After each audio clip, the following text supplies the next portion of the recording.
Hey B, you wanna rock out? Guys, congratulations on the Book of Elsewhere. Oh, thank you so much. How did this collaboration come about?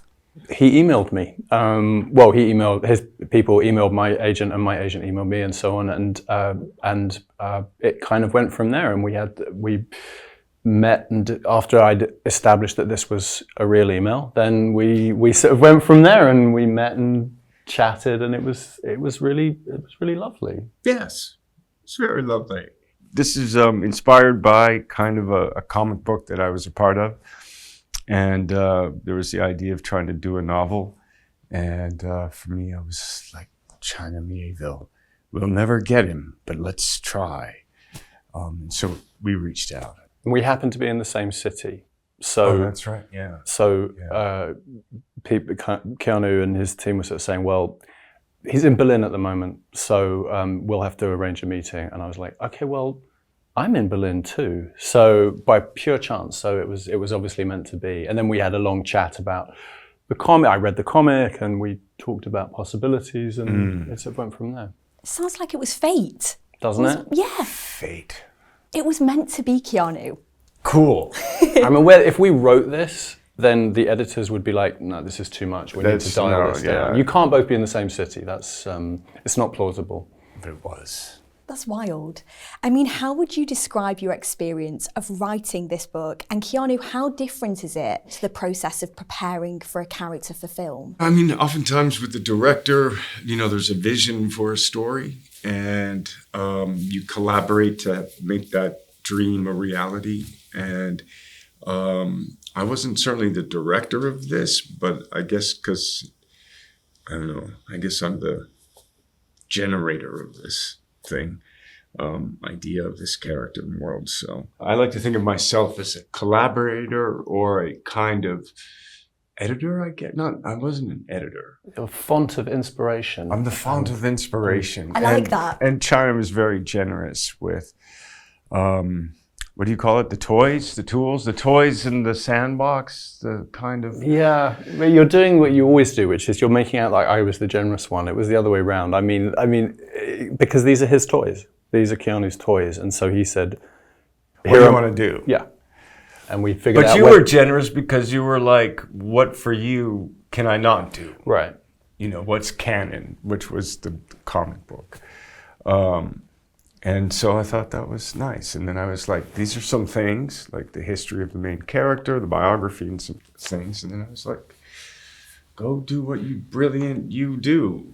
And then you let me in on the process, a little bit. We talked about you had an architecture. Yeah. We can go on. This book goes deep. What sort of conversations were you guys having when working on it? Well, I mean, we didn't really do, we didn't do philosophy we talked about the main character, what their state was, the kind of non-judgment, I guess, maybe. That's true, because he's not exactly a hero. He's a protagonist, but he's done some awful things. I think we talked a bit about aging. And aging. Aging, I mean... About that immortal kind of question, or what...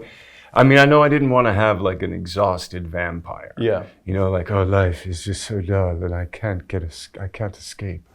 Blah, let me bite your neck. He was very adamant about this from word one. No exhausted vampires. Anti-vampire. Anti-exhausted vampires, I know. Yeah, I wanted to keep the humanity to this. I thought that could be something different. And from really early on, something that came over from the comic is, we sometimes see the main character described as like immortal, but he wants to die. That's not true. He's immortal, but he wants to be able to die. And that's a very important distinction. And I think, I can't speak for you, but I think as someone relatively recently turned 50, one thinks about age, one thinks about, periods of life. Say it. One thinks about what? About the D word. Okay, the D word. Okay. And so I think that did come up a lot. We're gentlemen of certain ages, and yes. It was. So I do think you didn't go into it thinking, okay, let's talk about philosophical themes, but then the next thing you know, you're going deep, as you say. Are there any aspects of the book that reflect your own experiences?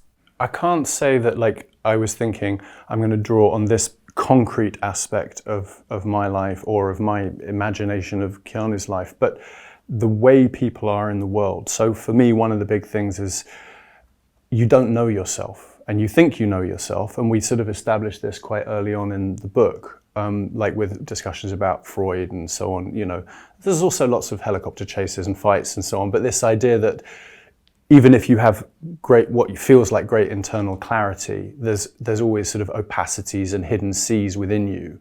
And I think that's something that I had to be at a certain place of life to really, really understand. So it's not so much concretely about me or Keanu, I think, but more about the sense of a kind of growing sense of what it is to be human. I don't know if that chimes with. It does indeed. Who am I? What am I? Why am I? It's all very meta. But I imagine B must mean, I love it. I imagine B must mean an awful lot to you guys. What have your characters been able to teach you? Oh, that's a really interesting question. There's a passage in the book where he's talking about the importance of taking your time with things, like why you might want to use a vinyl record as opposed to an MP3, and not just because you're an awful hipster. And that there's actually like a kind of there's a meaningfulness to slowness. And I don't teach is an interesting verb. As I was writing that, I was thinking, oh right, that makes sense of some of the things that I've been feeling. So if that counts, maybe. I don't know. It's been it's cool to in this form to the interior. How do I say the interiority? The interiority. Yeah, right. The interiority. So I got to meet but also China's version of B or Unite, part of the dualities that exist in the novel. I guess kind of brought to the forefront the question of what am I, who am I, why am I, but also the loneliness and grief. The character has a lot of grief. He's cursed to kill, and he doesn't want to, by this other entity. And that to me was kind of, what is this violent drive that the species has? Like, we seem to really like it. I have jet lag. Honestly, it's fascinating right now to hear. You're like in Reeve's stream of consciousness clunking along. That's what we're here for. We're here for fantastic. These are the conversations we need. I feel like these are two amazing minds coming together with you guys. At least one. I can confirm two from this conversation. Were there any books, films or series that you were inspired by in writing this? You know, I started by reading the comic, and that has kind of resonances with some of the kind of darker superhero comics and so on. For myself, also like certain classic immortality stories like Melmoth the Wanderer. I kind of recently realized I think there's a bit of Virginia Woolf's Orlando in there, which I wasn't quite I didn't clock at the time, but as I go back to it, and that's, to answer your question, one of the things that's most interesting to me is often the things that are in your mind, you don't realize are in your mind until later. So something about that kind of relationship to time, I suppose those are what came to me. Nice, Orlando, nice. Alone. B is obviously such a fascinating character. Keanu, if you could splice him into any of your films, which one would you like to see him in? And how well do you think he'd cope? You know, I think Bill and Ted would give him a good chuckle. You know, his life's kind of heavy. And I think hanging out with Ted Theodore and Bill S. Preston would be a nice afternoon for him. I would definitely watch that. You know, hey B, you wanna rock out? Yeah. I need to see this. Let's rock! But the comics have been so hugely popular. Which other comic book character would you be interested to see B take on and go head to head with? Oh, you mean like in one of those, Yeah. like one of those things? Like You've described it Battle perfectly. Royale. Yeah. Battle Royale. Gojira versus King Kong sort of thing. Oh my God. Yeah, man, have Godzilla. Hanging out with Godzilla. B probably knew Godzilla when he was young. Probably knew Godzilla's father and mother.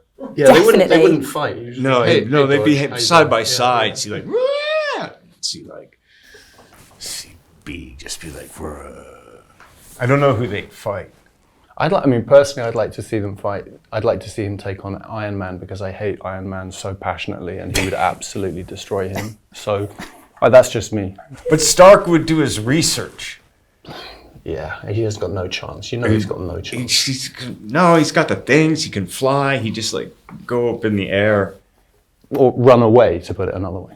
He just run away. This is another thing I need to see. And Keanu, I feel like you're always doing something so new, exciting and fresh.